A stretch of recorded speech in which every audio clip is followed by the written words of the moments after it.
Nos assistindo, nós vamos começar em breve a nossa transmissão, a palestra, na verdade, a transmissão já está acontecendo. Nós tivemos um pequeno problema, na verdade não foi tão pequeno assim, tivemos um problema de energia elétrica e tivemos que mudar o link, né, da transmissão, tivemos que mudar de sala, e por isso estamos atrasados. Estamos enviando e-mail para as pessoas que se inscreveram com esse novo link. Tenho a impressão de conseguir acessar alguns, mas acho também que não conseguirei acessar a todos. Pedimos desculpas, foi algo involuntário, soubemos faltando menos de uma hora para começar, e eu tenho muito a agradecer a um colega nosso que está nos cedendo aqui a sala e vai nos acompanhar, o Patrick, a quem eu já de antemão agradeço. Nós vamos demorar um pouquinho, não vamos começar agora a palestra para ver se dá tempo das pessoas poderem, de alguma maneira, acessar.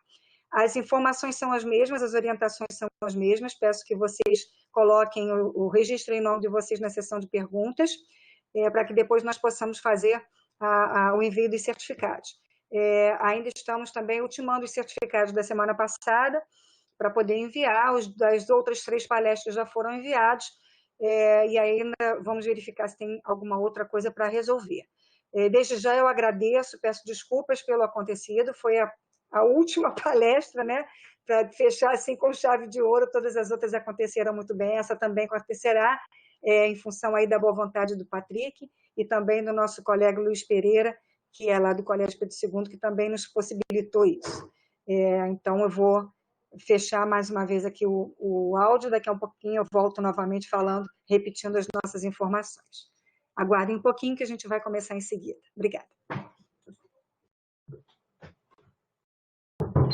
Para dar início à nossa palestra, dessa vez nós temos a nossa última palestra desse segundo ciclo de palestras Música e Educação, que nós estamos promovendo desde julho, né, quase que semanalmente. Nós temos tido palestras ao longo desses últimos 2 meses, dessa nossa pandemia, né, de 2020. E tivemos a oportunidade, talvez por conta disso, de ter assim, pessoas absolutamente insuperáveis aqui nessa nossa palestra, e vamos terminar com o grande músico Tim Rescala, o nosso grande compositor, que muito gentilmente aqueceu, atendeu ao nosso convite para estar aqui fazendo dividindo conosco, compartilhando essa experiência tão fenomenal que ele tem aí ao longo dessas décadas, né, de trabalho. Só dando, então, as informações, coloquem, por gentileza, registrem o nome na seção de perguntas, não há necessidade de entrar, né, na sala, nós temos essa transmissão por streaming, então não tem necessidade, vocês têm como assistir ao vídeo e ao áudio e também ao chat. Esse chat, na verdade, ele funciona para que nós recebamos as perguntas de vocês e nós temos, então, a possibilidade de responder apenas aqui no ar. Eu chamo, então, o professor Roberto Stephenson e a professora Solange. A professora Solange é uma das professoras também do colegiado do curso de especialização. Essas palestras, elas são uma realização do curso de especialização ao longo aí desses 2 meses. O curso de especialização do Colégio Pedro II teve início em agosto do ano passado, fez 1 ano agora, é a nossa primeira turma, a nossa primeira edição, e nós pensamos inicialmente esse ciclo de palestras para esse grupo, né? E passamos, então, aos poucos a ampliar esse público, dada a importância dos palestrantes e a importância do que eles vêm nos falar.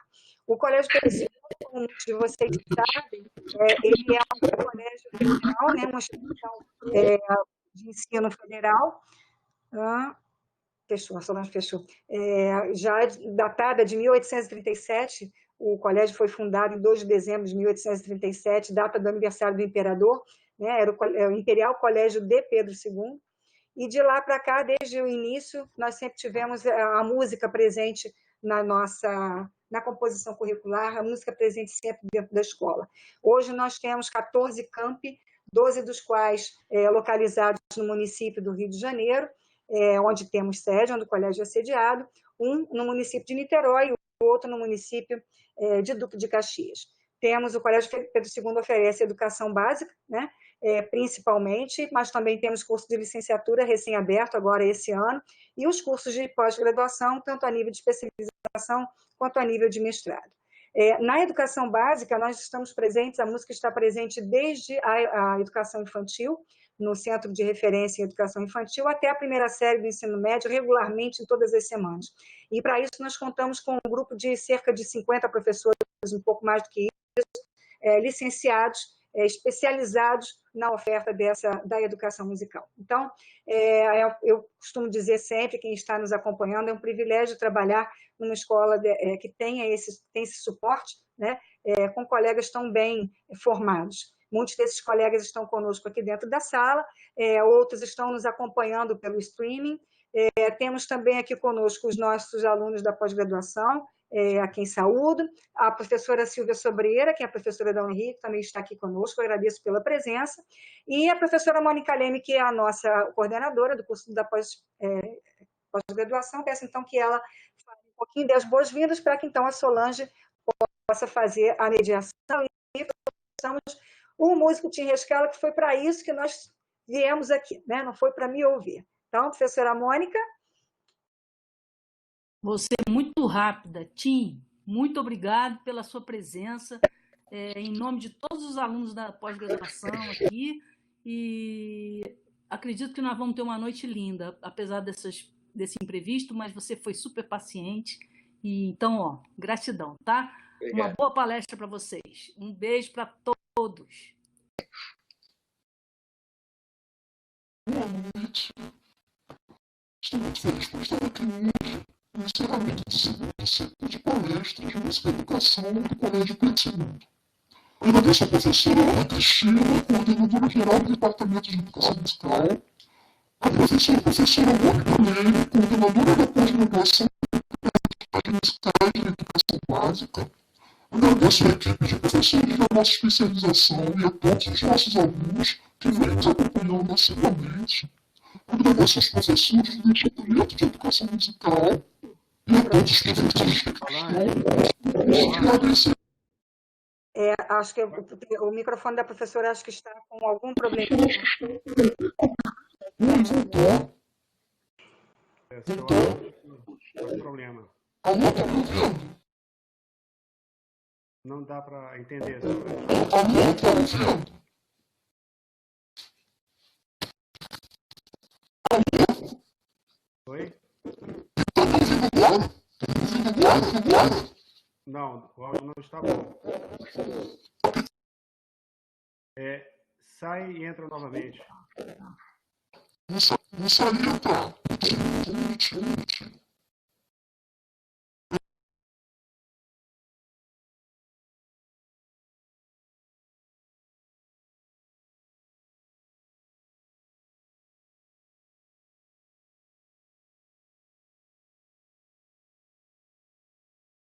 Estão me ouvindo bem agora?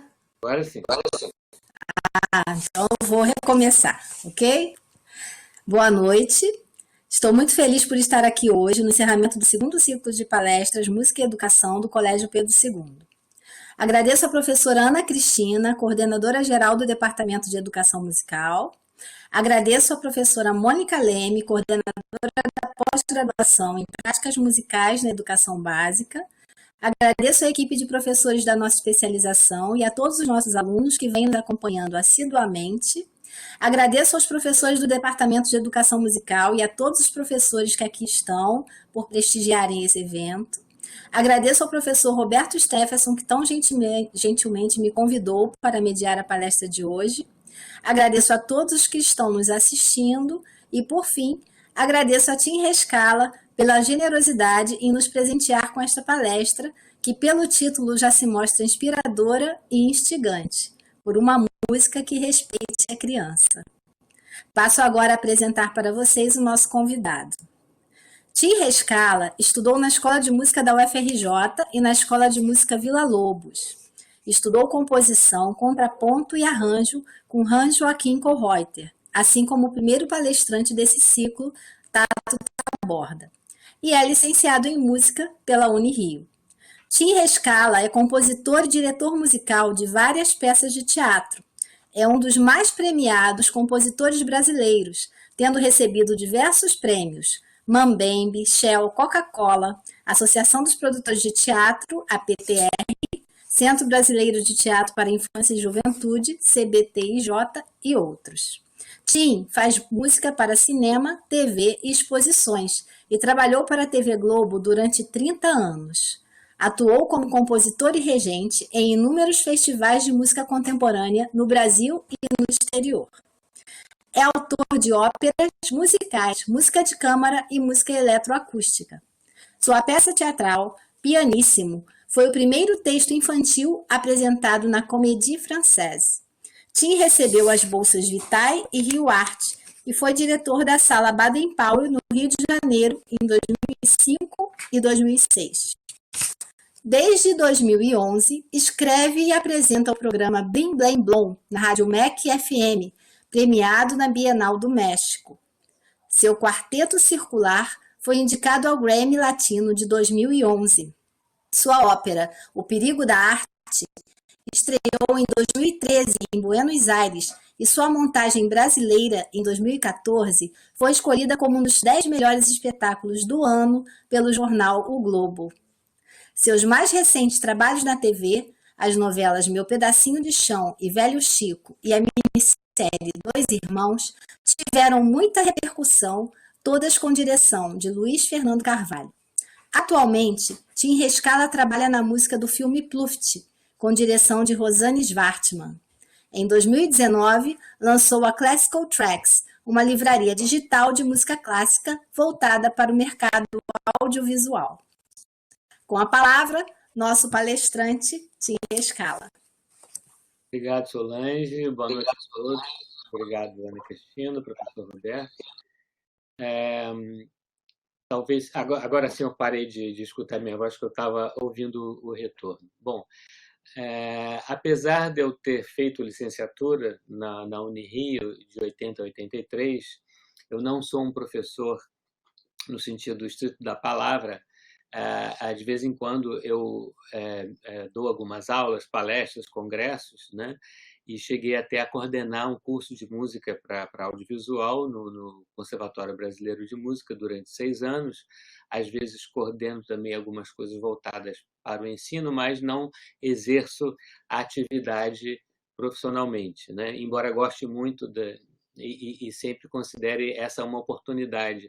Dar aula, na verdade, nos dá a chance de saber se a gente sabe mesmo ou não, né? Ou seja, a gente tem que reavaliar o que supostamente sabe para poder tentar passar alguma coisa. Por isso que eu acho que dar aula é tão importante. E eu reputo como uma atividade que requer uma dedicação imensa, porque eu, que não estou habituado a fazer isso, quando dou aula, fico exausto, né? Porque a aula necessita de uma preparação, né? É um trabalho prévio, então eu quero aqui fazer o meu agradecimento e saudar aqui a atividade do ensino, né? E o interesse meu pela a educação musical propriamente dita foi surgindo aos poucos, né? Ao longo da minha trajetória. Então, eu gostaria de citar rapidamente como é que isso se deu antes de entrar no assunto propriamente dito. Eu sou filho de músicos, de cantores especificamente. Meu pai era barítono do coro do Teatro Municipal, minha mãe era cantora, era soprano e organista, se apresentava mais em igrejas. Eu tenho apenas um irmão, que é cantor também, e também do coro do Teatro Municipal, tenor, que seguiu os passos do meu pai lá nessa atividade. Então, nós sempre fomos habituados a frequentar salas de concerto, especificamente o Teatro Municipal, óperas, né, obviamente, e isso veio a influenciar mais tarde o meu trabalho como autor de óperas e também dentro da área de música para teatro, né?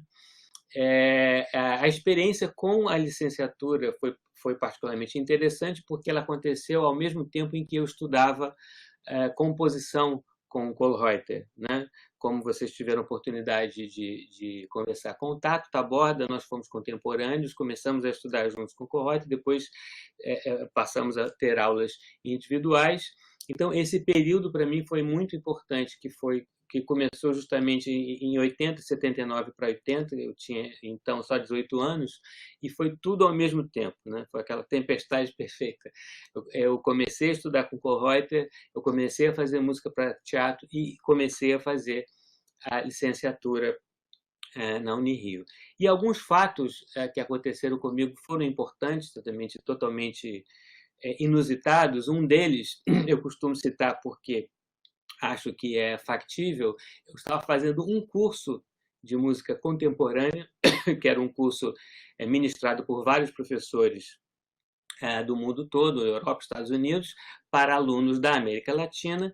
Esse curso, durante 2 anos, aconteceu sucessivamente, 78 e 79, em São João del Rei, onde foi o lugar onde eu conheci o professor Kohlreuter. O Tato Tabor também estava presente. E numa apresentação de trabalhos finais desse curso, eu então estava estudando composição. Durante as 2 semanas de curso, eu escrevi uma peça para piano solo, que se chamava Cambiantes, e queria apresentar, então, na noite do concerto dos trabalhos finais, procurei um pianista que pudesse tocar, porque eu não queria tocar minha própria obra, eu queria que um pianista, tocasse para me sentir um compositor, né? Então, consegui uma pianista que depois veio a se especializar no repertório contemporâneo, Beatriz Roman, que topou tocar a peça, né?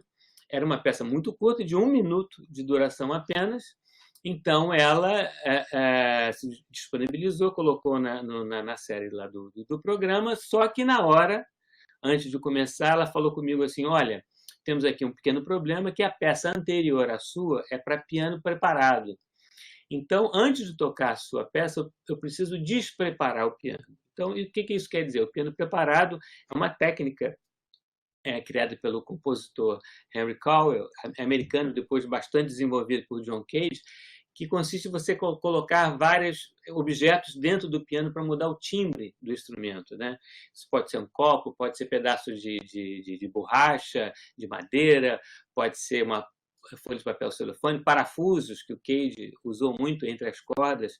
Eu falei, ok, tudo bem. Não. Aí ela falou, só que eu vou demorar um pouquinho, então eu queria te pedir que você explicasse um pouco a sua peça para o público. Aí eu falei, mas eu não tenho nada para explicar. A peça tem 1 minuto de duração, não tenho o que dizer sobre a peça.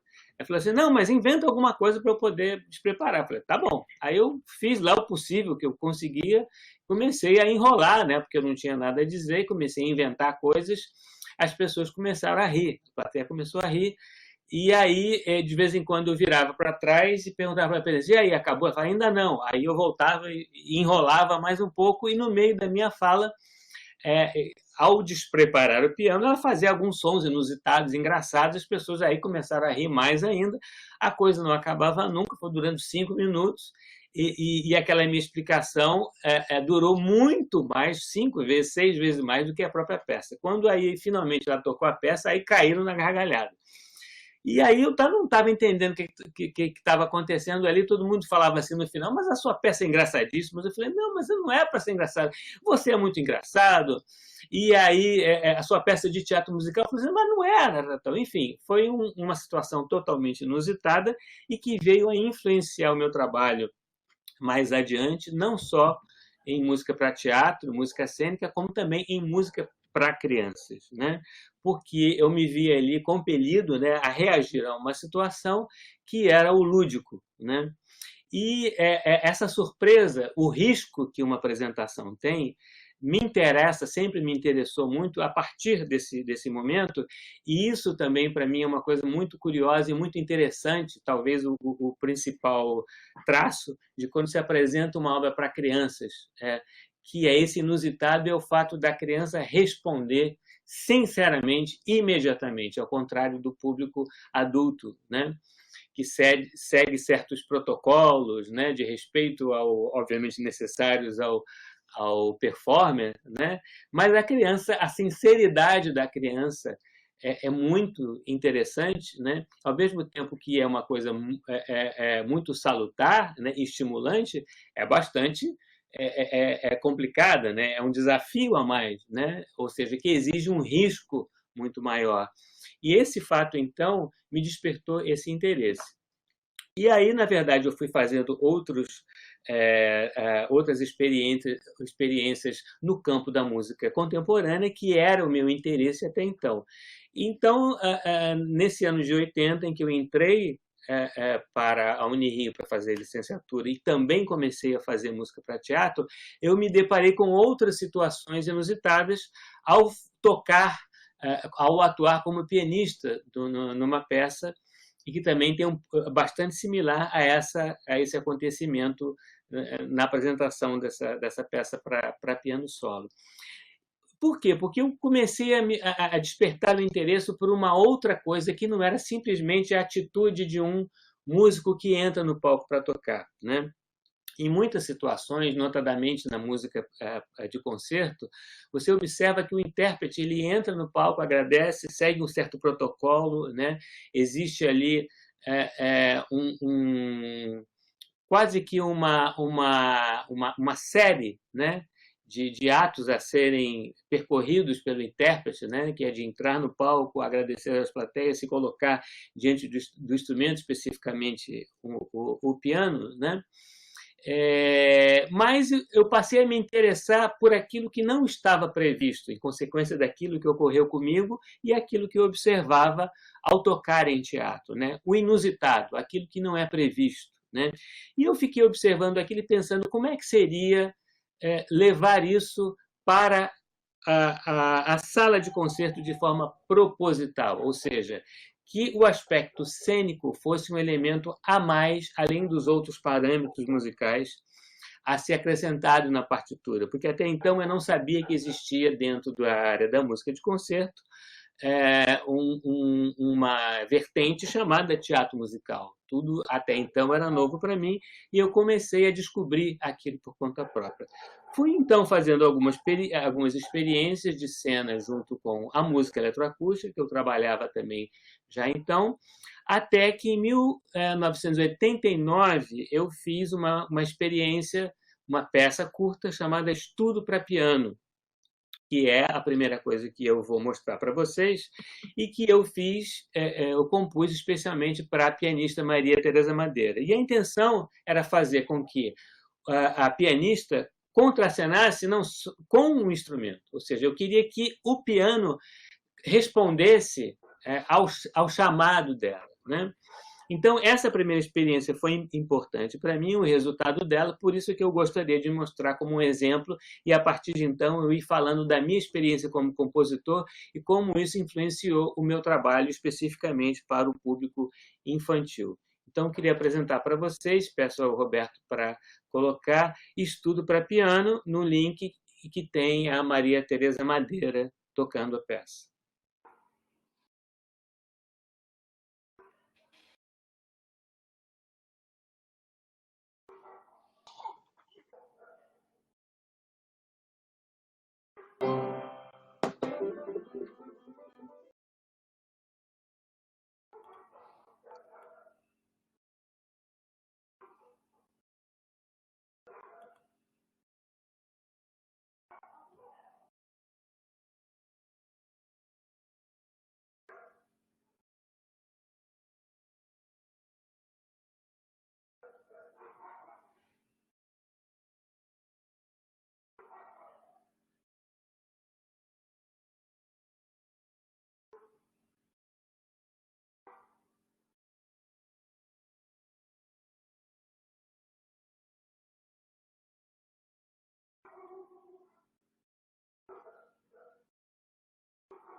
Ok, então, nessa experiência, nessa primeira experiência, a minha intenção era que o piano respondesse, né? Ele fosse também um personagem dessa história. E, obviamente, essa história aí era uma situação de um ensino feito da forma errada, né? Um ensino impositivo, né? Em que a menina é obrigada a estudar piano. Pegar um certificado da participação em evento? É só você entrar lá e botar teu e-mail. Você não assistiu, não. Eu estou ouvindo o seu áudio, Roberto. Assim. Bom, então, eu gostaria agora antes de comentar um pouco mais essa peça, de mostrar a mesma peça como é o trabalho feito na partitura, para se ver qual foi o desafio enfrentado pela intérprete, ou seja, como que é a partitura dessa peça e qual foi o trabalho teatral feito com ela. Então, eu pediria ao Roberto que colocasse o exemplo seguinte, que também é o estudo para piano.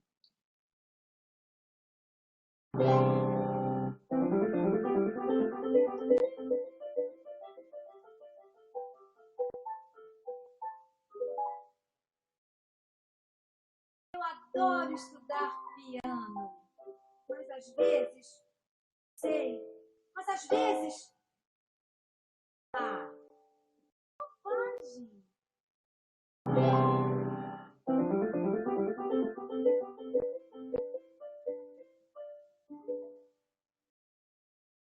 Gosto de estudar piano, só que às vezes, sei, mas às vezes, me dá vontade de... Ok? Obrigado.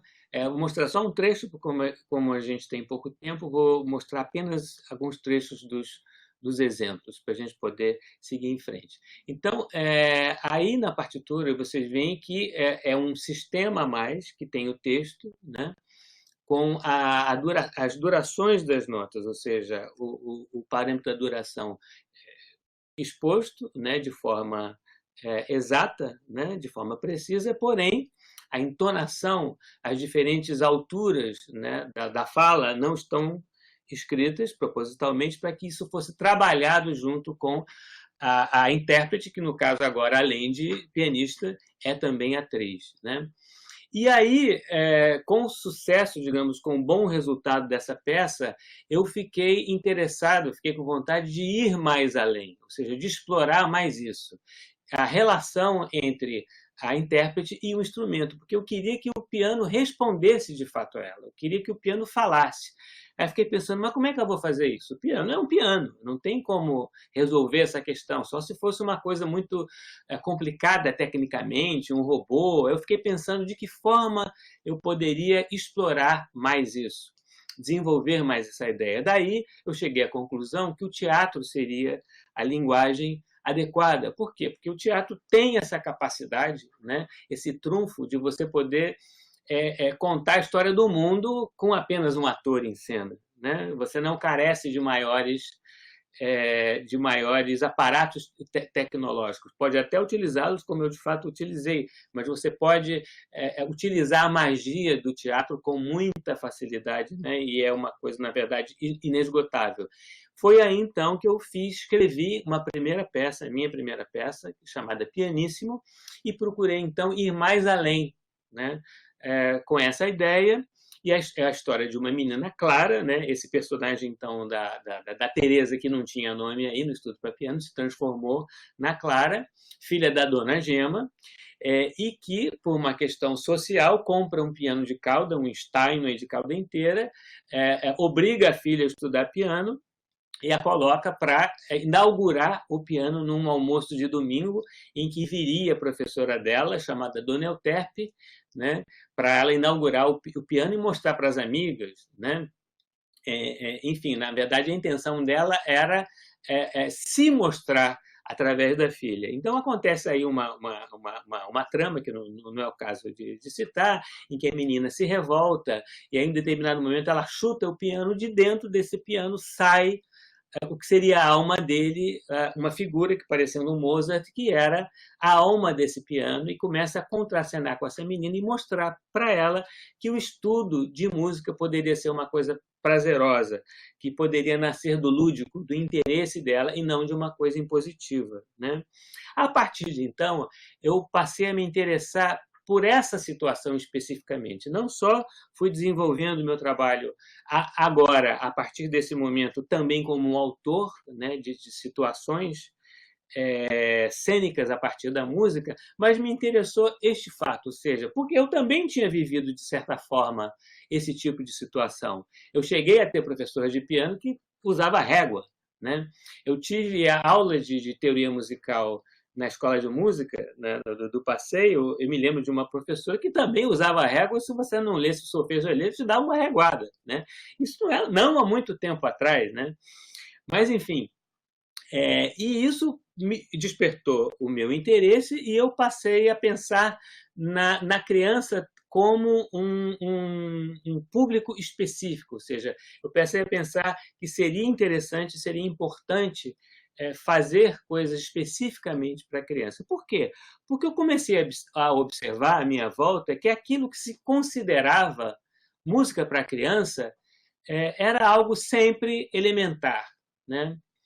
E eu fiquei pensando, por quê? Porque a criança, na verdade, me parecia uma plateia muito mais interessada, e não só pela sua sinceridade, né, que é aquele desafio ao qual eu me referi, mas muito mais curiosa e mais interessada por aquilo que estava sendo apresentado do que os próprios adultos.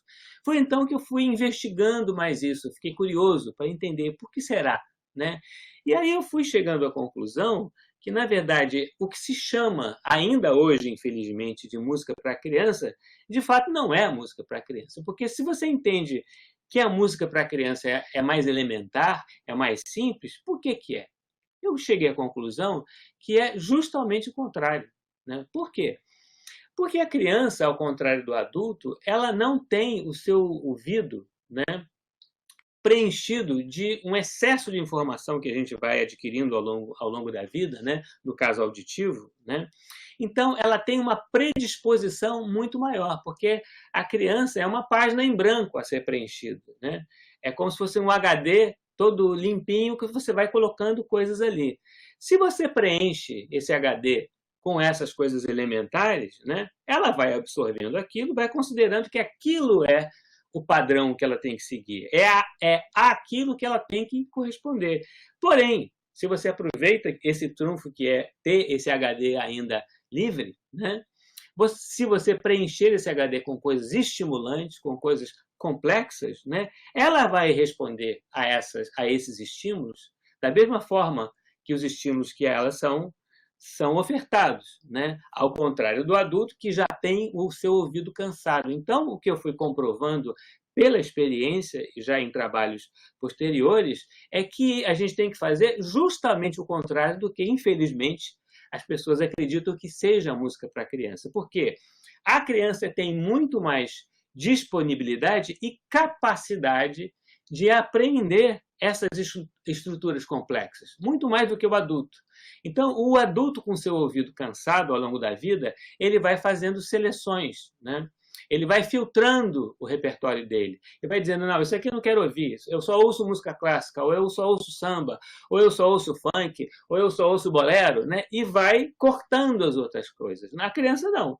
Inicialmente, quanto mais nova ela for, mais disponível ela vai estar, né? E vai, então, preenchendo esse HD com coisas estimulantes. Tanto é que eu fui comprovando que isso era verdade com esses trabalhos posteriores. Então, eu, por exemplo, em 96, depois dessa primeira experiência com a música de cena, especificamente escrevendo um texto teatral que foi pianíssimo, eu fiz outros trabalhos em música cênica. Um deles foi romance policial, que eu não vou mostrar aqui, porque não temos tempo, mas se vocês estiverem interessados, podem procurar no YouTube, que vocês vão achar. É uma peça para 7 intérpretes, em que o próprio regente é um personagem. O regente dessa história, desse romance policial que eu mesmo fiz, narrava a história ao mesmo tempo que regia, e assim como vocês viram a Maria Teresa Madeira, cada músico tinha um personagem e ele tocava ao mesmo tempo que falava, né? Dava as falas do seu personagem, né? Foi então que, em 96, eu escrevi minha primeira ópera infantil, chamada A Orquestra dos Sonhos, que eu vou mostrar aqui um trecho da música, né? Não a cena, para vocês terem ideia do que era. E eu resolvi, era uma história sobre uma orquestra brasileira tentando sobreviver diante de todas as dificuldades que todos nós sabemos, né? E que conta a história de um motim de uma orquestra. Até, curiosamente, anos depois, isso veio a acontecer de fato, né? De verdade. Até me disseram que eu estava sendo profético, né? Mas, enfim, e aí, nessa experiência, eu resolvi fazer com que cada núcleo da história, ou cada personagem, tivesse um comportamento musical diferente. Sendo assim, numa ópera que tem mais ou menos 1h20, eu dividi, ela é escrita em 3 atos, cada ato tem um comportamento musical diferente, mais que isso, cada personagem e cada situação desenvolve uma técnica compositiva específica. Então, em muitos momentos você ouve música tonal, em outros momentos você ouve música atonal, você chega a ouvir música dodecafônica, polirritmia, música minimalista, e quando eu conversei com meus colegas e contei o que eu ia fazer, todo mundo dizia, caramba, você é maluco, isso não vai dar certo. Como é que as crianças vão entender essa quantidade de informação? Isso só para adultos. Aí, o que aconteceu? Foi justamente o contrário. Não só deu certo, como as crianças saíam do teatro brincando de canto falado, né, como muitos personagens desenvolvem essa técnica compositiva na ópera. As crianças não tiveram problema nenhum de compreensão, né, da obra, e muito pelo contrário, alguns adultos têm dificuldade de aprender o que essa obra propõe, justamente porque ela tem a intenção de ter essa riqueza, ou seja, de apresentar uma complexidade musical muito maior do que o que seria de se supor. Então, eu proponho aqui que a gente escute um trecho da Orquestra dos Sonhos. Tim, não esquece de desligar o teu áudio, tá bom? Ok.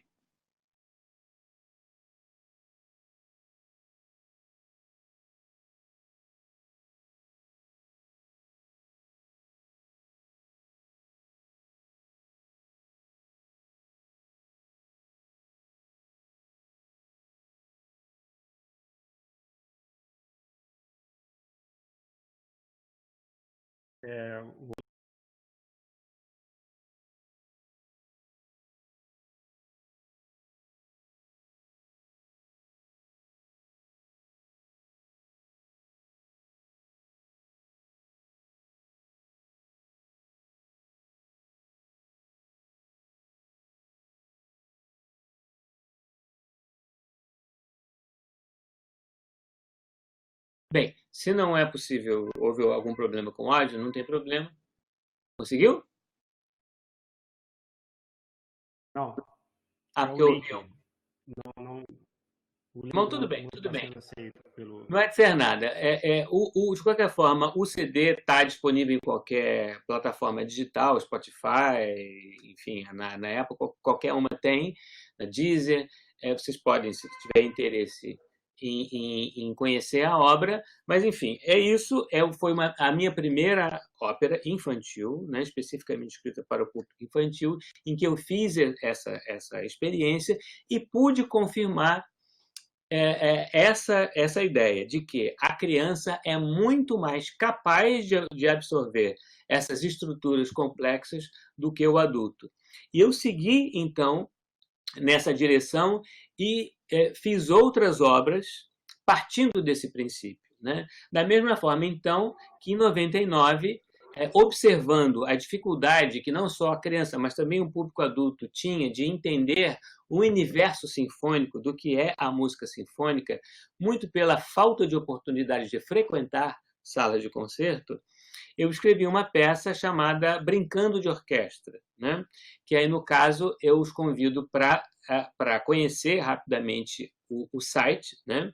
Nesse site, que é o brincandodeorquestra.com.br, vocês poderão ter acesso à obra, que foi composta graças a uma bolsa, né, a uma bolsa Vitae, e que se transformou anos depois num DVD. Foi um projeto da Prefeitura do Rio de Janeiro para ser ofertado para as escolas públicas. Pode ser que muitos aqui já conheçam o projeto. Esse DVD foi feito e, um ano depois, também com o apoio da Prefeitura, foi possível criar esse site. Então, nesse site tem a obra, né, que com pouco, mais ou menos entre 45 minutos e 50 minutos de duração, com personagens, que são 3 personagens, né, que vocês podem ver rapidamente, né, que contam essa história, o que é uma orquestra sinfônica, através do tio de uma dessas 3 crianças, que são estudantes de uma escola pública do Rio de Janeiro, de uma escola municipal. E vocês poderão observar, então, que, além do espetáculo, tem os jogos musicais, né? Então, eu sugiro, Roberto, que você dê uma pequena passeada pelo site. Aqui você pode ver a orquestra, só mostrando rapidamente o que vem a ser isso, por favor. Então, vocês têm aqui o espetáculo, você podia clicar ali.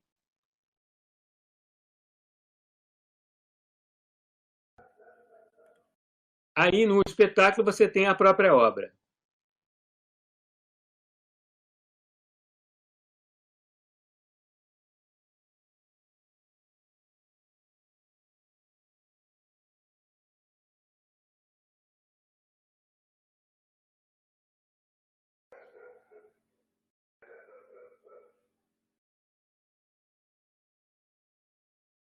Bem, aqui eu não estou tendo acesso ao áudio, não sei se aí vocês têm.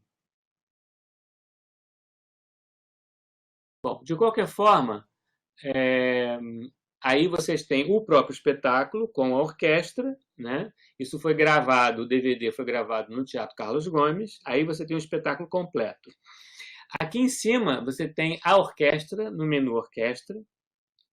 Vocês podem ter acesso aos naipes em separado, então há exemplos de algumas obras importantes do repertório clássico, né? Em que vocês podem ouvir os naipes em separado, né?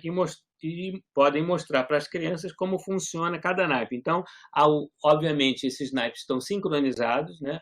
Você tira um, vai acrescentando um e outro, né? E você tem, então, um exemplo de cada naipe, o comportamento deles dentro da orquestra e depois dentro de cada naipe, né? Dentro do naipe de percussão, dentro do naipe de cordas, etc. e tal, né? Então, se você puder voltar lá para o menu principal, aqui depois você tem os instrumentos, né? Com uma parte específica para cada naipe da orquestra e depois, dentro de cada naipe, para cada um dos instrumentos, né? Sempre ouvindo o som do instrumento e ouvindo uma pequena explicação de qual é a função desse instrumento dentro do seu naipe.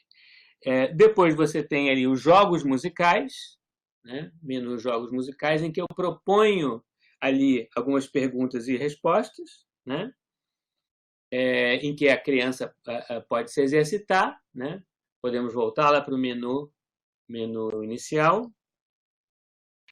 Depois aqui eu tenho o dicionário musical, que fala sobre cada termo utilizado na obra, né? Termos básicos, né? O que é altura, andamento, arco, pentagrama, o que é um espala, suíte, etc. E depois ali a gente tem para o professor, né?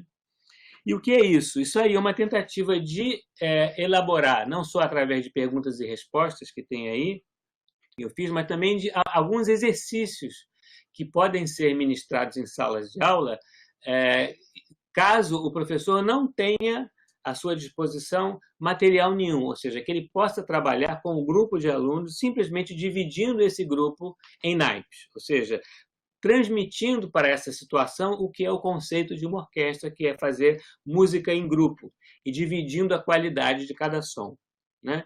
Então, vocês, em outra oportunidade, podem ter aí em outro momento, acesso a esse material que foi feito especificamente com esse fim, né?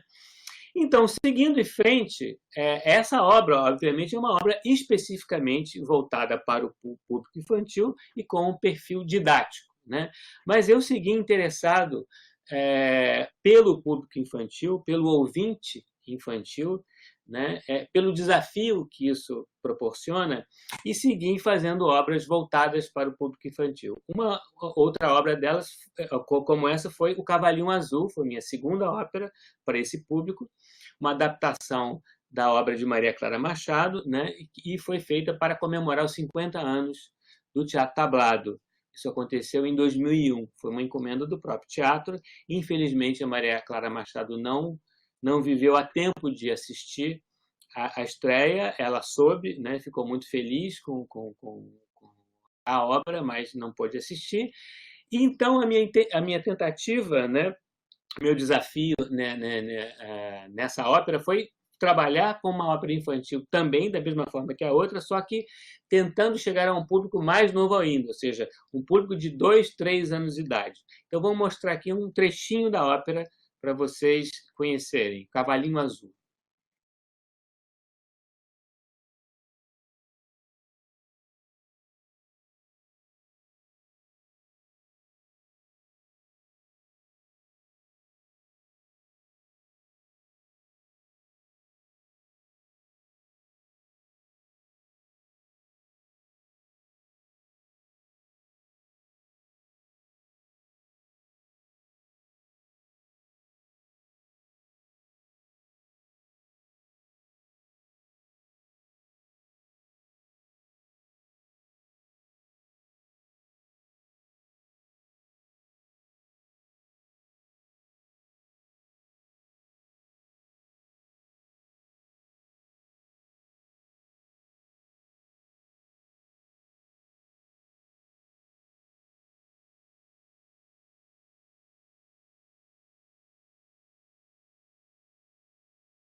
Ok, obrigado. Então, essa experiência para crianças de 2, 3 anos de idade, né, foi muito exitosa, felizmente, e eu pude também comprovar que essas crianças, mesmo crianças de colo, não tinham o menor problema de concentração. Era uma ópera de fato, né, com um pouco mais de 1 hora de duração, uma sequência de 23 a 24 áreas, praticamente sem fala nenhuma, né? Tudo absolutamente cantado, e não havia qualquer dificuldade de apreensão por parte do público. Então, se você transmite para a criança estímulos complexos, né? E eu acho que deve, né? E se isso for feito de forma lúdica, de forma a realmente, se isso se estabelece com uma comunicação com a criança, não há razão nenhuma para que isso seja feito de forma elementar, né? Foi mais uma vez eu comprovei essa observação que eu já havia feito antes, né? Que eu deveria, na verdade, fazer o movimento contrário do que normalmente as pessoas fazem, supondo que música para criança, e aí no caso, aquela música comercial feita para criança tem que ser algo elementar. E eu segui, então, fazendo outras experiências, A experiência seguinte se deu em 2004, que foi um musical A Turma do Pererê, em que eu adaptei algumas histórias e personagens da obra do Ziraldo para o formato de musical, e fiz um musical com uma duração maior ainda, procurando contar a história da Turma do Pererê numa viagem pelo Brasil, procurando um personagem que seria o mais brasileiro. Então, vamos ver se dá para ouvir apenas um trechinho, que em seguida eu comento.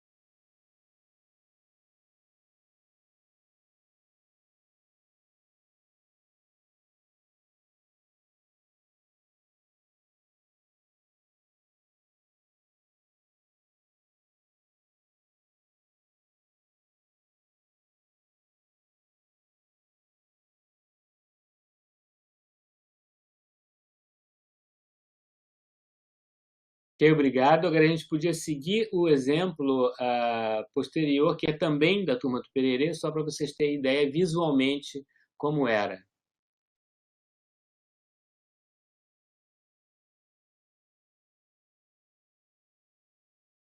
Vamos agora para a nossa expedição!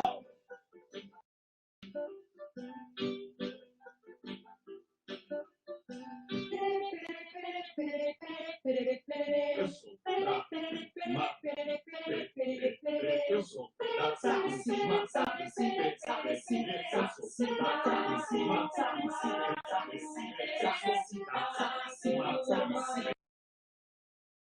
Desliga o áudio. Tudo bem, tudo bem. Tudo bem, já tá, só para ter uma ideia visualmente como era, um espetáculo dirigido pela Estela Miranda, apresentado no Carlos Gomes, fez muito sucesso, existe em DVD, não sei como adquirir, mas existe.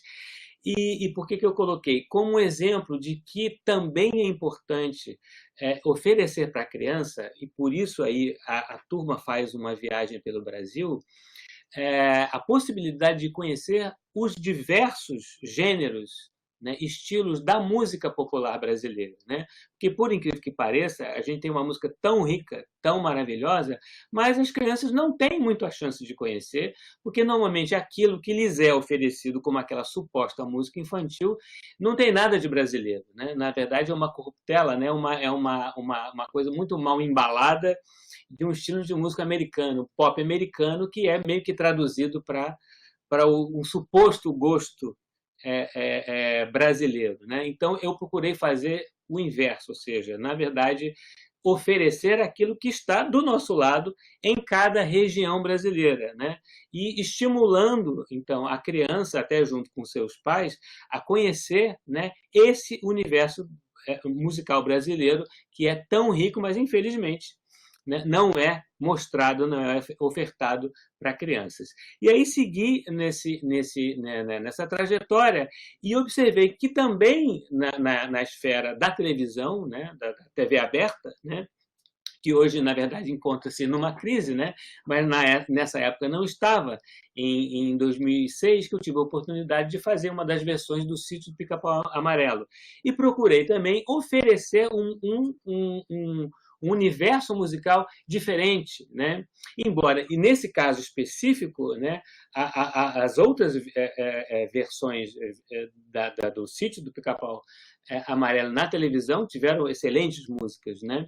Então, eu procurei honrar com essa tradição e oferecer também aspectos musicais estimulantes para a criança. Vamos ver se a gente consegue escutar um exemplo.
Obrigado, né?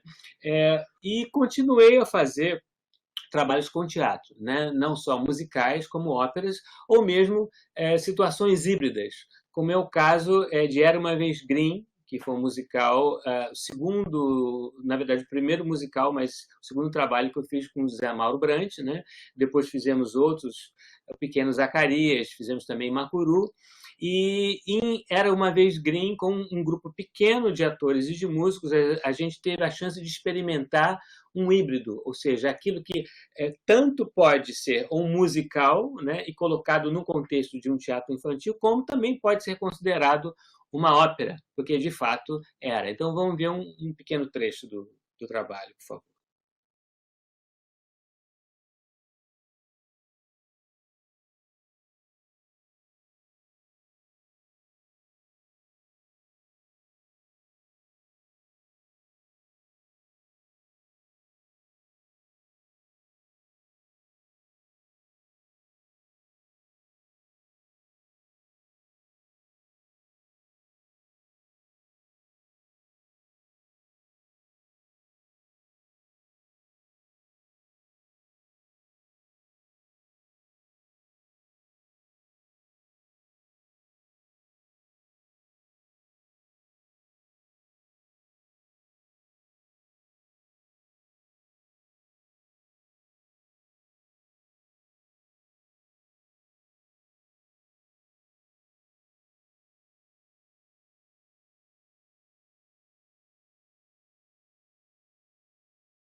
Obrigado.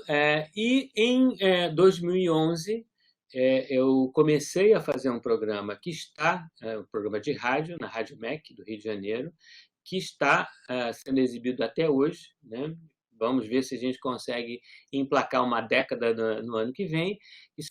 O programa se chama Blim Blim Blom, eu escrevo e apresento, sempre junto com crianças, com o intuito de mostrar, de levar a música clássica para o público infantil. E também, mais uma vez, eu pude confirmar não só o interesse da criança, como a ausência total de qualquer dificuldade com a música clássica, né? Isso realmente é a dificuldade que as pessoas dizem, não, vai ser difícil a criança entender, pelo menos na minha experiência eu comprovei que não existe, né?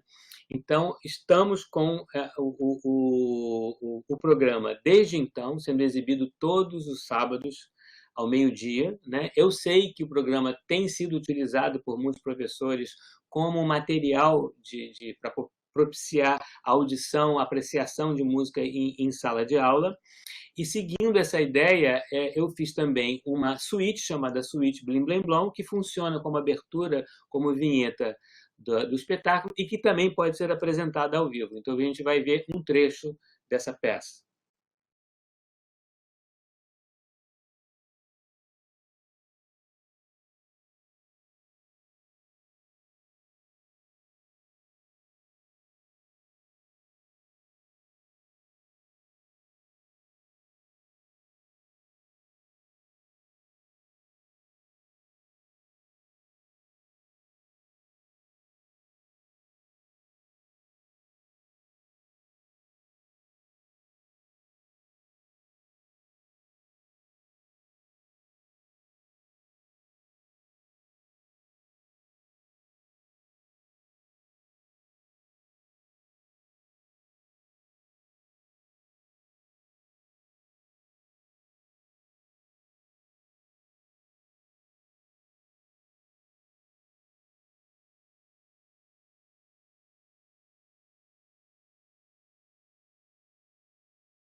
Bem, é uma suíte de, se não me engano, 5 movimentos, né? Esse é apenas o primeiro, que tem o narrador, que é o violinista também, o Agapito, e a suíte segue sempre abordando de forma didática e apresentando a orquestra sinfônica para o público. Um outro exemplo desse trabalho que eu continuo fazendo, né, para o público infantil, e agora finalizando para que a gente possa abrir para perguntas, é O Pequeno Príncipe, que foi uma obra encomendada a mim pela Orquestra Ouro Preto, o maestro Rodrigo Toffolo, que fez a adaptação do livro, né?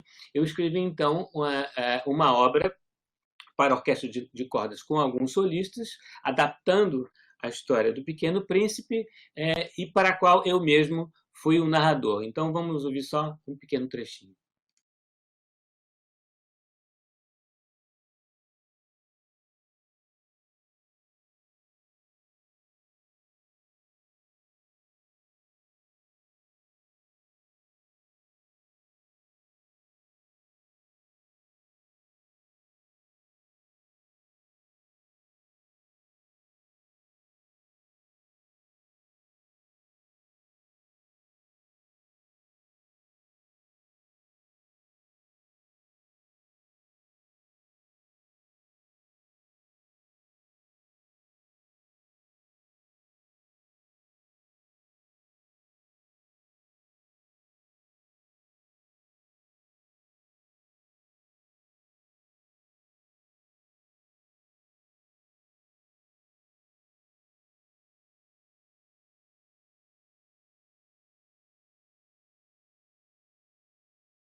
Obrigado.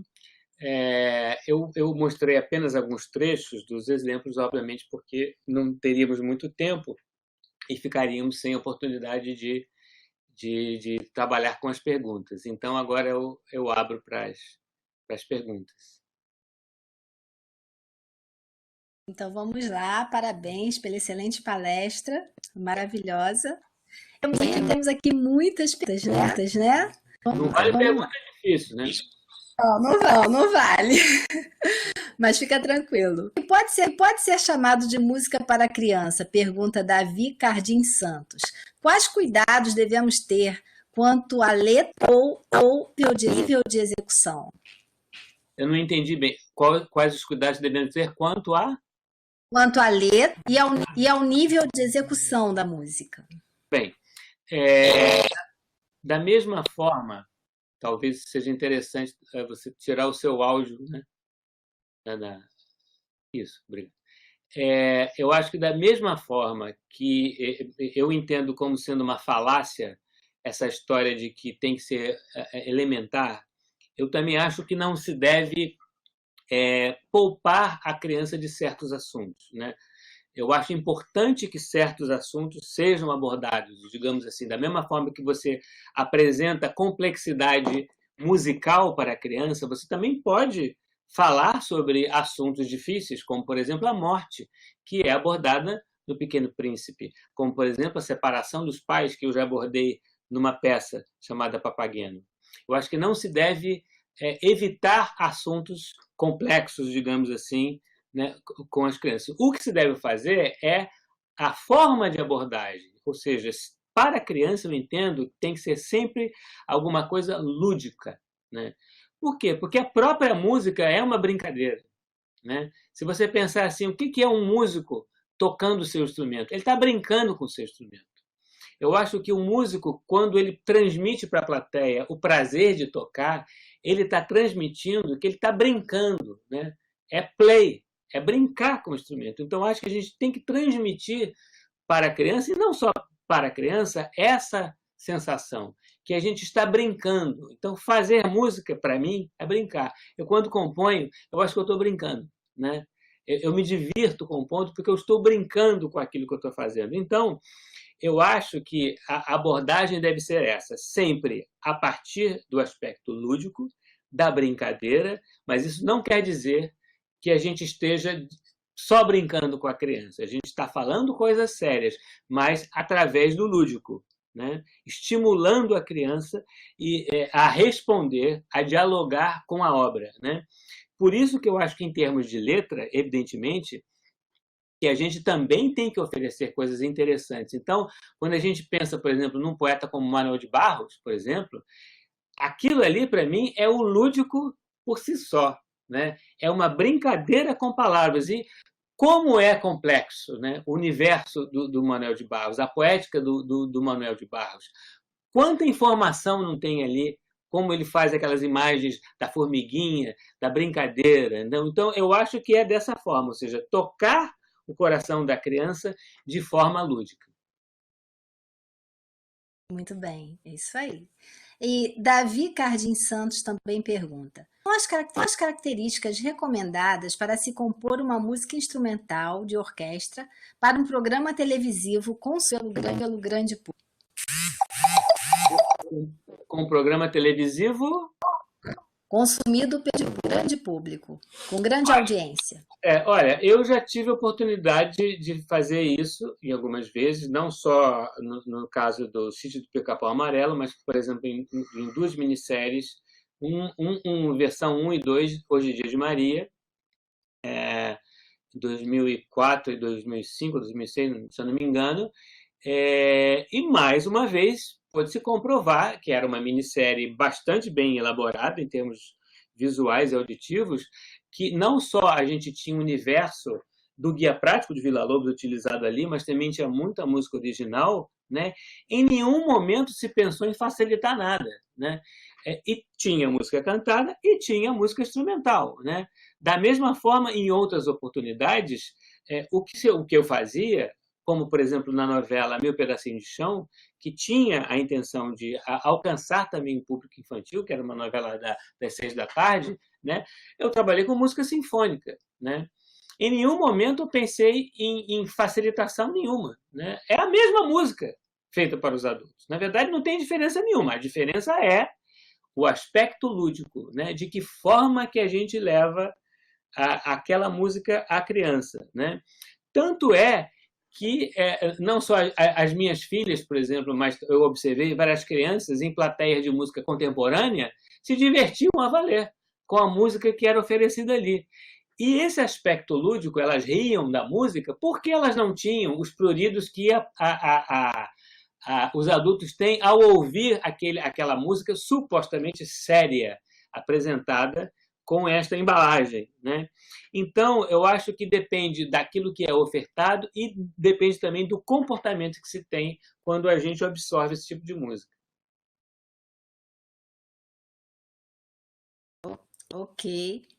Agora, uma outra pergunta de Denise Maria Carvalho Maximiano. Tive a oportunidade de conhecer seus trabalhos, Pianíssimo, Aos Sonhos e Pequena História da Música. De onde veio a ideia desses trabalhos? Bom, o Pianíssimo foi aquilo que eu contei, veio da primeira experiência de estudo para piano, né? E que aí eu elaborei mais, né? Segui, aprofundei essa ideia, né? Da pianista contracenando com o seu instrumento na obra Pianíssimo, né? A outra que ela citou foi a Orquestra dos Sonhos, que foi pela observação da dificuldade do músico brasileiro. Na verdade, foi isso, pela minha própria dificuldade como músico, por observar as dificuldades dos colegas, né, dentro da orquestra e que perdura, infelizmente, né? E, no caso, a história da Orquestra dos Sonhos conta isso, é um motim, são os músicos que se rebelam contra o maestro, né? Porque ele tocava sempre a mesma peça, que era um concerto para piano e orquestra de um compositor inventado que se chamava Chatovsky, que era um compositor chato, e aí a solista do concerto era a Magda Goldschalka, que era a filha do empresário da orquestra. Ou seja, são situações que a gente ainda observa por aí. E A Pequena História da Música, que é um livro de história da música, mas obviamente é um livro de humor também, foi uma encomenda da editora, né? E o engraçado é que as pessoas que viam, muita gente achava inicialmente que era um livro de história sério de história da música, mas eu escrevi Pequena História Não Autorizada da Música, para deixar claro que era, na verdade, um livro de humor. Mas, obviamente, que tinha também a intenção de apresentar um universo diferente para o público através do humor. Muito bom. A pergunta agora é de Denise Maria Carvalho Maximiano. Quais as influências de Kollreuter em seus trabalhos? Bom, a influência é direta, né? Porque o curioso é que, assim como eu contei que eu e o Tato, na verdade, tivemos o primeiro contato com o Kollreuter no curso de música contemporânea em São João do Rei, em 78 para 79, eu, obviamente, já tinha ouvido falar dele, mas o primeiro contato que eu tive com ele não foi bom, porque ele estava dando uma palestra, ele, naquele dia, ele estava de óculos escuros, estava com terçol, né? Estava incomodado com aquilo e estava muito impaciente, né? Então, como ele tinha aquele ar muito impositivo, né, nessa palestra, um alemão falando daquele jeito, e eu, como adolescente lá, revoltado, não, como é que ele fala desse jeito, etc e tal. Só que na semana seguinte eu já estava na fila para estudar com ele, porque eu vi que o conhecimento dele era tamanho, né, a experiência de vida dele era tamanha, e eu fui observando que, na verdade, quando você observa a biografia dos compositores, dos músicos brasileiros, você vê que é mais fácil você indicar quem não estudou com Kollreuter do que quem estudou com Kollreuter, né? Tamanha é a importância dele em várias gerações, 3 ou 4 gerações de músicos brasileiros. Isso desde Tom Jobim, passando por Cláudio Santoro, Edino Krieger, Maestro Gaia, Cachimbinho, Moacir Santos, é uma infinidade, Paulo Moura, né, de gente, né? E o convívio com ele era muito interessante, porque, por acaso, eu ainda via ser vizinho dele na Urca, né? Então, o convívio era muito, muito regular, né? Eu também estudei a obra, a vida dele, escrevi um espetáculo sobre ele quando a gente comemorou 70 anos do Kollreuter, em 1985, se eu não me engano. Então, a Margarida, a esposa dele, me encomendou obras a vários compositores, e aí falou comigo que você não faz uma coisa diferente. Daí eu fiz uma peça sobre o Kollreuter, porque foi o ano do primeiro Rock in Rio, né? Aí eu chamei a peça de Kollrock in Rio. E aí contei a história do Kollreuter desde a chegada dele no Brasil em 37 até a saída dele, a viagem dele para o Oriente, para a Índia, para o Japão, né? E depois a volta dele ao Brasil de novo em 75. E aí, a cada 5 anos, eu fui acrescentando outras histórias, né? E tendo sempre a participação do próprio Kollreuter no final. Então, era uma obra de teatro, né? Com músicos, né? E no final ele aparecia e regia a obra final, que se chamava Atronon, né? Então foi um convívio muito salutar, ou seja, não só a obra dele como professor, né? Mas também o próprio pensamento dele estão comigo até hoje, né? E todos os dias eu lembro de encontros com Kollreuter, de situações muito engraçadas e muito interessantes, porque era uma pessoa realmente muito rica. Muito bem. E, bom, a Kollreuter, o professor do departamento aqui de música do Colégio Pedro II, Mário Dantas, pergunta: Tim, onde podemos encontrar registro em vídeo do musical sobre Kollreuter de sua autoria? Registro em vídeo desse musical, eu acho que não quer dizer, eu sei que existe, né? Eu tenho algum registro, mas eu sei que comercialmente não, né? Outro dia até eu vi um documentário que eu nunca tinha visto, para o qual eu mesmo dei uma entrevista, mas eu tinha me esquecido, com imagens do Kollreuter em algumas praias de Fortaleza, com imagens do Kollreuter aqui no Rio, que eu mesmo não conhecia. Esse vídeo, na verdade, esse espetáculo, a gente fez em versões, como eu falei, em ocasiões diversas. O material existe. Pode ser que a gente consiga ainda resgatar esse material e colocar disponível no YouTube, né? É uma ideia, eu acho que bastante interessante, que eu vou ver se eu consigo levar adiante. Ótimo. E o professor Mário Dantas pergunta: Que dicas você poderia deixar para os professores de música superarem a barreira equivocada que separa música popular de música de concerto? Olha, eu acho o seguinte, em encontros que eu tive a oportunidade de ter com alguns professores em decorrência desse trabalho Brincando de Orquestra, me lembro de alguns encontros mostrando o material, como é que era, como é que eles poderiam trabalhar, eu me lembro de que o principal desafio era a falta de recursos. Né? É você entrar numa sala de aula e não ter nada para trabalhar. Né? Você não ter computador e você está numa situação difícil, né? Muitas vezes de perigo para os alunos, como a gente sabe, né? E para os próprios professores, né? O que fazer? Né? Eu acho que, na verdade, a gente tem que fazer o que a gente sempre fez no Brasil, que embora essa figura não seja ecologicamente correta, a gente diz que é matar um leão por dia. Né? Hoje em dia a gente mata 2, mata 3. Né? Nada contra o pobre do leão, mas eu digo, as dificuldades que a gente encontra no dia a dia levam a gente a ser criativo a todo momento. Né? É isso que deixa os europeus, os americanos, etc., abismados. Como é que vocês conseguem fazer as coisas, né, com tantas dificuldades? Né? E, infelizmente, essas dificuldades continuam e estão maiores ainda. Né? Então, a gente tem que tirar leite das pedras mesmo, a gente tem que inventar. Ou seja, eu acho que um professor, quando entra em sala de aula, ele tem que ser meio como um ator. Ele tem que fazer uma performance ali e conquistar o interesse do seu aluno, da criança. Né? Então, eu acho que o despertar desse interesse tanto funciona para a música popular quanto para a música clássica. Né?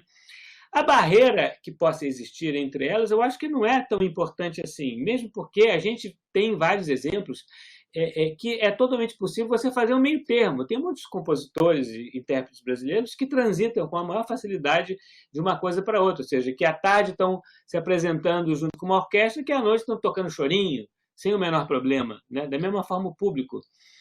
O que eu acho que é o desafio não é bem de oferecer ou música popular ou música clássica, mas é de vencer algumas barreiras que a gente tem. Por quê? Porque aquilo que é ofertado para as crianças no seu convívio natural, na sua comunidade, normalmente é uma coisa só. Né? Então, muita gente fala assim, não, mas ele só ouve funk. Eu não acho que isso seja um problema. Eu acho que o que a gente tem que fazer é oferecer dentro do universo musical que aquela criança conhece, que seja o funk, seja ou qualquer outra coisa, o que pode ter de interessante ou daquilo que ela ainda não conheceu. Porque eu, particularmente, acho que qualquer coisa é passível de se fazer música. Se eu faço música com um material eletroacústico, eu faço música com ruído, eu faço música com caixinha de fósforo, com qualquer coisa, com papel.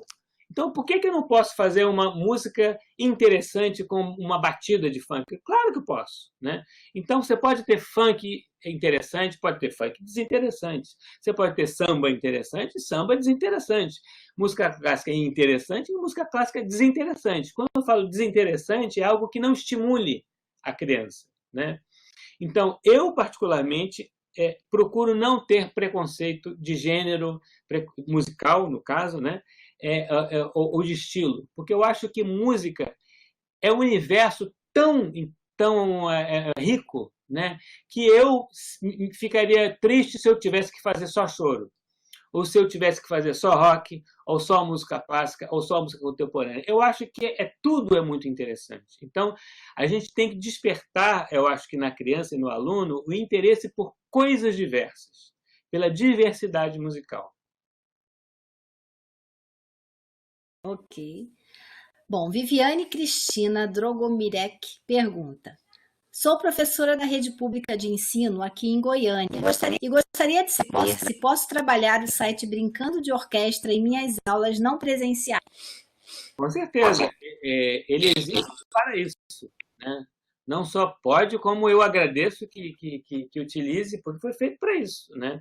É essa a finalidade. Não tem qualquer requisito de uso de direito autoral, totalmente livre. Né? E a ideia foi justamente essa, propiciar material para ser utilizado em sala de aula. Tá ótimo. O professor também do Colégio Pedro II, do nosso Departamento de Educação Musical, João Marcelo Lanzilotti da Silva, pergunta: a partir de suas experiências e vivências, qual sua consideração em relação à formação dos professores de música ou professores generalistas, pedagogos, por exemplo, entendem a criança? Eu acho assim que a gente teve a lei, né, da volta, que marcou a volta do ensino da música nas escolas, mas, porém, a lei não foi devidamente regulamentada, né? Evidentemente que eu acho que o professor, eu, por exemplo, que fiz licenciatura, eu acho que o professor tem que ser bem preparado, ou seja, tem que ser um professor que tenha informação musical. Porém, isso não quer dizer que um professor generalista não possa ser um bom professor de música, né? Então, eu acho que há casos e casos, né? Então, na época, por exemplo, da implementação da lei, eu fui defensor de um período de adaptação, ou seja, que o professor generalista fosse recebido, né? E que tivesse tempo para fazer a sua especialização, que pudesse fazer a sua licenciatura e estar apto, assim como os outros professores. Porque não é pelo fato de ser melhor informado ou mais bem informado que um professor pode ser melhor do que o outro. Às vezes, um generalista tem uma sacação ou tem um jeito de lidar com o aluno que o professor que tem a licenciatura não tenha, né? Porém, eu acho que a gente tem que observar que se um professor faz licenciatura, ele, evidentemente, estará mais bem informado e mais bem preparado para enfrentar aquele desafio que é levar a música para a criança. Ou seja, resumindo, eu acho que se deve ter a licenciatura, se deve valorizar o professor que tem a licenciatura, porém, não se deve rechaçar ou não se deve evitar que o generalista também atue. Bom, agora, Jean Felipe Abreu Molinari. Perceba que a brasileira atual tenta resgatar um Brasil do passado, distante da realidade das crianças de hoje. Mas o Brasil já se ressignificou. Como resgatar a identidade do presente na música brasileira para crianças e adolescentes? Como encontrar o que nos é próprio no presente? Perder nossa identidade, ela se tornou artigo de museu? O áudio está cortando, às vezes eu não entendi o início da pergunta. Vou fazer novamente. Percebo que a música brasileira atual tenta resgatar um Brasil do passado, distante da realidade das crianças de hoje. Mas o Brasil já se ressignificou. Como resgatar a identidade brasileira do presente na música brasileira para crianças e adolescentes? Encontrar o que nos é próprio no presente. Perdemos nossa identidade, ela se tornou artigo museu. Sim, agora sim.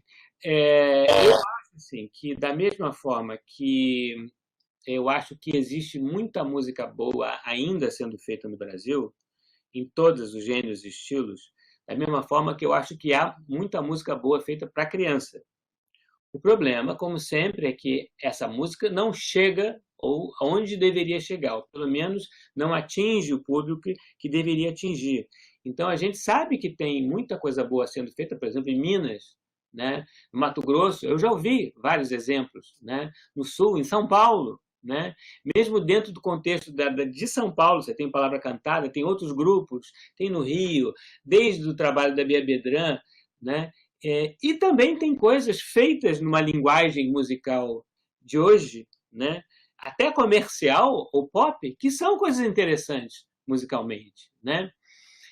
Então, na verdade, a nossa tarefa é muito maior, porque a gente não só tem que é o termo muito utilizado, resgatar isso que a criança não conhece, como também viver aquilo que existe hoje. Então, talvez um caminho mais fácil seja, assim como existe nos currículos de composição, por exemplo, currículo de estudo de composição no conservatório, digamos assim, ele começa desde lá de trás, né, da história da música, até que o compositor se forme, né, e faça todo o percurso da história da música, eu acho que ele já desistiu de achar o caráter original da música dele. Então, por exemplo, o que o Kohreuter fazia?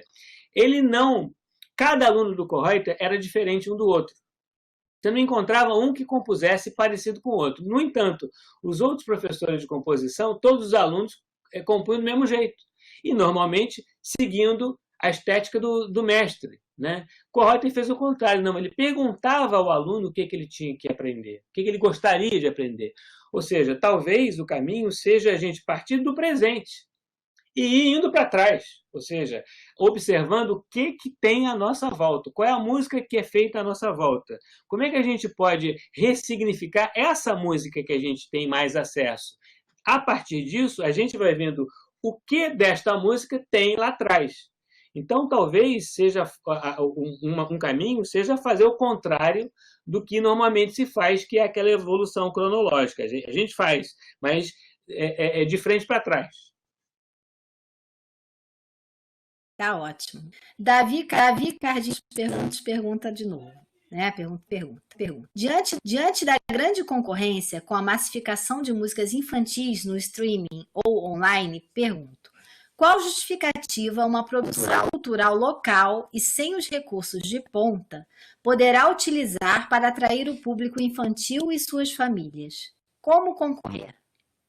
Olha, eu acho que é mais difícil, não é interessar a criança, é interessar as chamadas famílias. Porque eu já vi, por exemplo, em festa infantil, que eu levava minha filha, a mais velha, quando era mais nova, o pessoal colocar o negócio da boquinha da garrafa e coisas assim.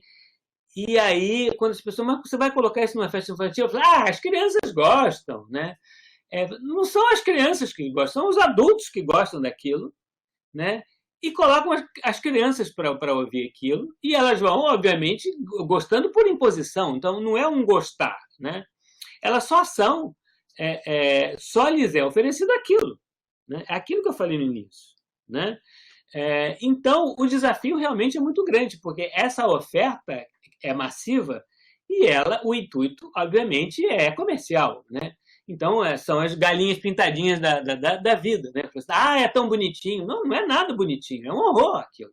Né? Mas o que vai fazer? O sujeito que fez ganhou muito dinheiro. Então, é evidente que quando você tem, por exemplo, uma peça infantil, e nós temos um ótimo teatro infantil no Rio e no Brasil, se você vir um grupo de teatro ganhando muito dinheiro com teatro infantil, você pode crer que tem algo errado.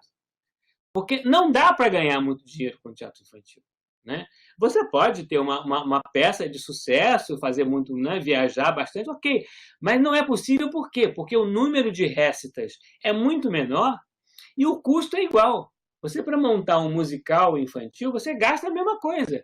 Você se apresenta muito menos, tem um preconceito com relação a esse musical, o teatro te coloca uma série de empecilhos, né? Então, a dificuldade é muito maior. Por isso que se deve valorizar muito quem trabalha com seriedade nisso. Ou seja, realmente a gente está arando um deserto. Mas eu acho que a gente tem que seguir nesse caminho. Não há outra alternativa. A gente não pode sucumbir. Né? E tem que ter esperança de que, em um momento ou outro, a gente vai convencer os pais. Eu acho mais difícil convencer os pais, não é as crianças. É verdade. Bom, um comentário de Anaide Maria Alves da Paz. Sou fã de Tim Rescala, porque ele respeita o universo infantil, brindando a educação musical de excelente qualidade, produzindo um encantamento singular nos corações das crianças. É uma sensibilidade que nos emociona. E agora, mais uma pergunta. Joyce Dayantos Santos da Mata quer saber: você acha que a música de mídia pode ser apresentada para a criança? Obrigado pelos comentários anteriores. A música de mídia, ela quer dizer o quê? A música pop, a música comercial? Comercial, que mídia que está, né, sendo divulgada aí amplamente. Eu acho que pode. Eu acho que pode sim. Tanto é que, por exemplo, quando eu fiz o Sítio do Pica-Pau Amarelo, enfim, é música de mídia. Né? é apresentado na TV Globo no horário, né, assim, atinge milhões de pessoas, ainda atinge, né? E tive outras oportunidades, ou seja, é totalmente possível. O Blim Blim Blom, por exemplo, eu sei que tem 12 mil ouvintes por minuto, né? Não é pouca gente, é bastante gente. É possível chegar, né? Através, obviamente, de canais mais alternativos, e às vezes até por canais, por exemplo, através da internet. A gente sabe que muita porcaria tem na internet, tem de tudo, mas também tem coisa boa, né? A questão como eu falei, precisa de uma postura por parte dos pais, né? Porque vai ser mais difícil a criança se interessar se os pais não permitem isso, não oferecem isso, né? Então, realmente, começa em casa.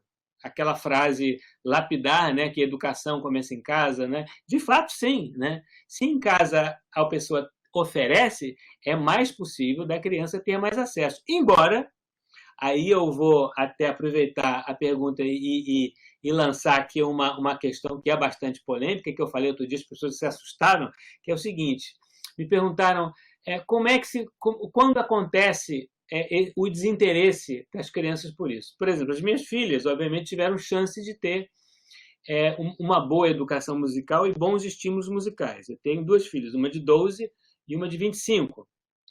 Quando elas eram menores, né, por exemplo, de 12, quando tinha 4, 5, escutavam muito mais música clássica do que agora, né? A de 12, quando tinha 5, 6, o compositor predileto era Beethoven. Ela passou a se desinteressar quando entrou na escola. E olha que ela tem uma boa escola, né? Então, qual é o problema? O problema, eu não estou dizendo que é a escola, não era a escola, o problema era o quê? As amizades. Eu vou dizer que não, as amizades fizeram mal? Não, é um fato social. Ou seja, por quê?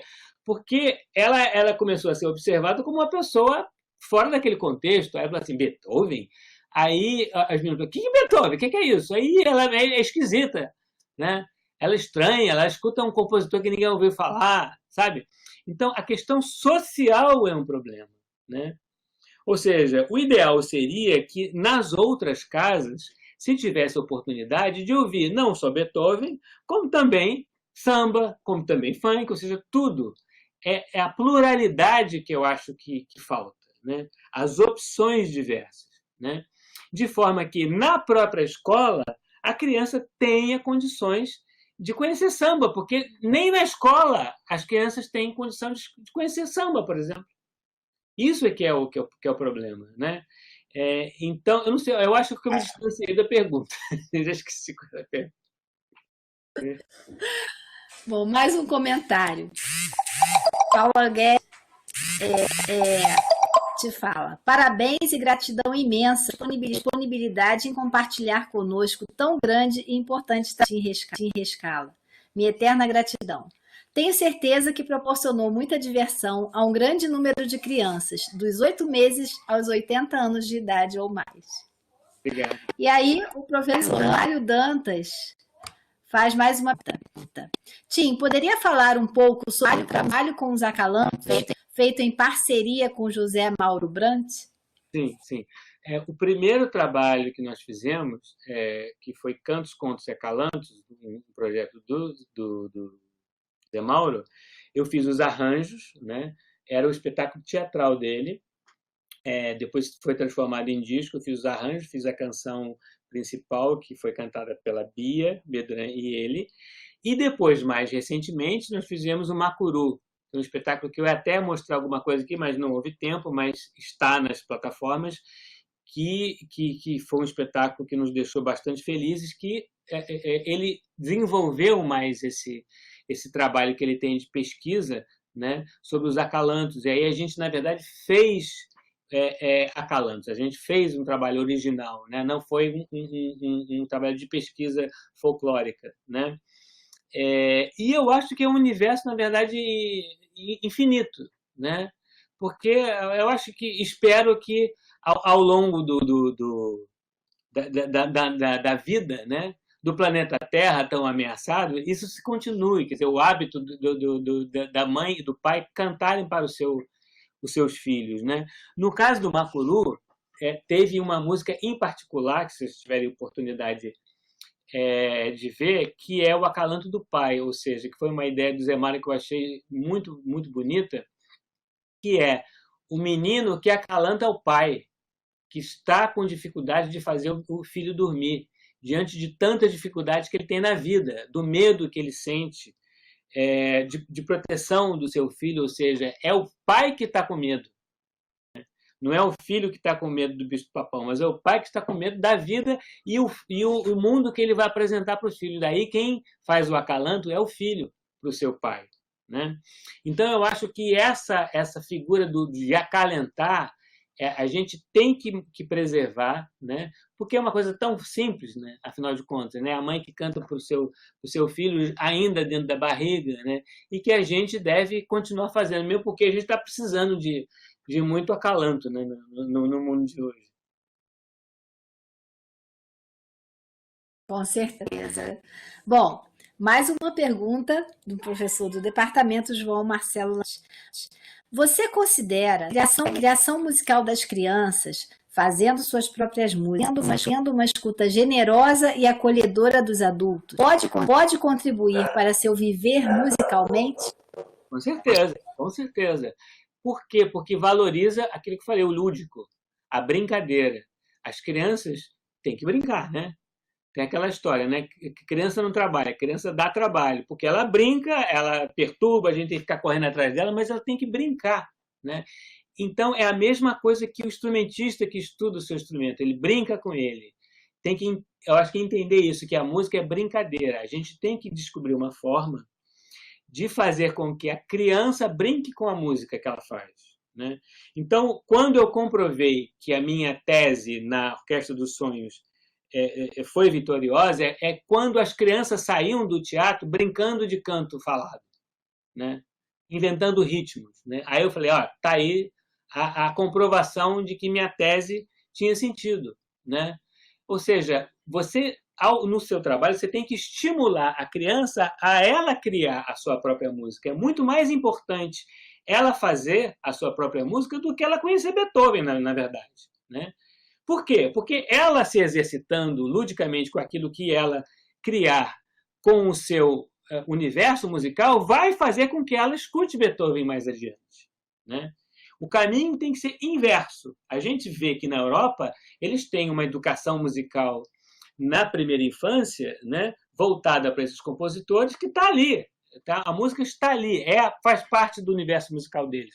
No nosso caso, não. A gente tem outro universo musical. Então, vamos utilizar esse universo musical que a gente tem ao nosso redor, que uma hora ou outra a gente vai chegar lá no Beethoven, vai chegar no Mozart, né? E vai ser tudo vai acrescentar, na verdade. Ok. Agora, uma pergunta da Priscila Araújo. Vamos fazer só mais 2 perguntas, devido ao avançado da hora, ok? Priscila Araújo Farias pergunta: assisti aos programas do Chico Anísio, nos quais o regente em um programa de rádio. Gostaria que o compositor nos falasse um pouco sobre esse trabalho para a TV. Tá.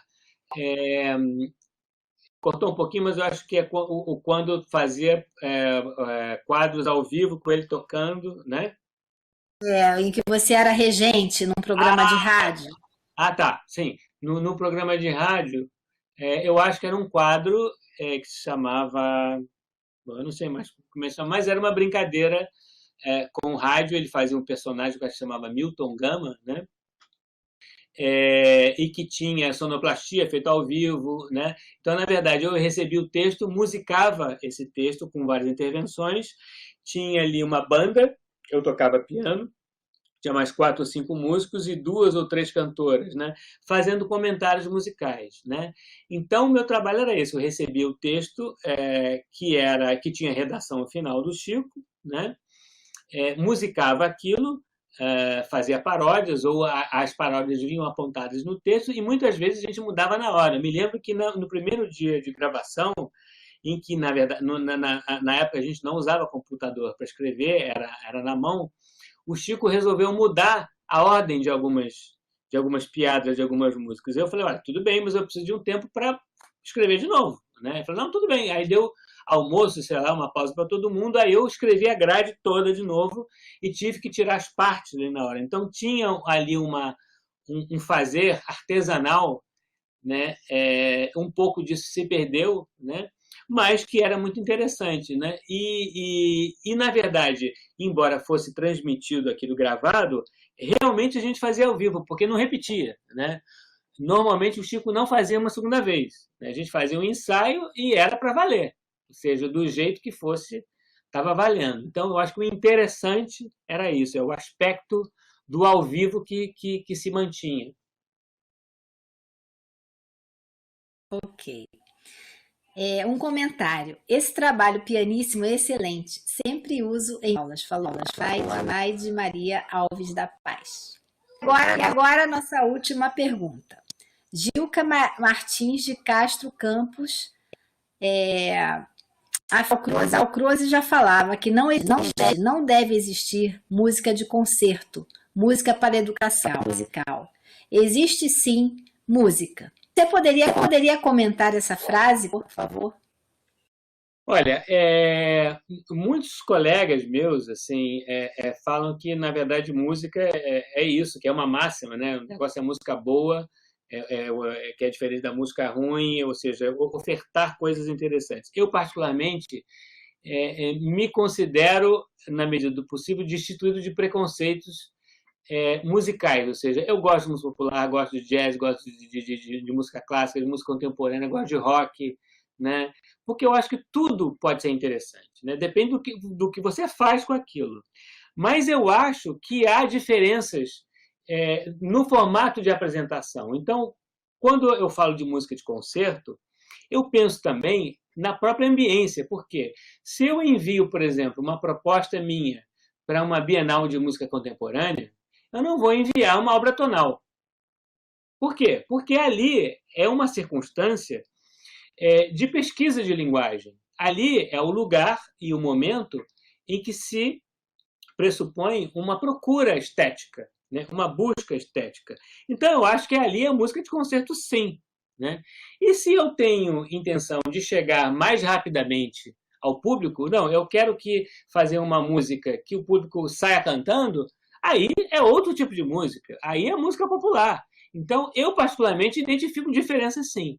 Eu acho que música popular é música popular, música de concerto é música de concerto, só que existe o formato híbrido, né? Que também é muito interessante, né?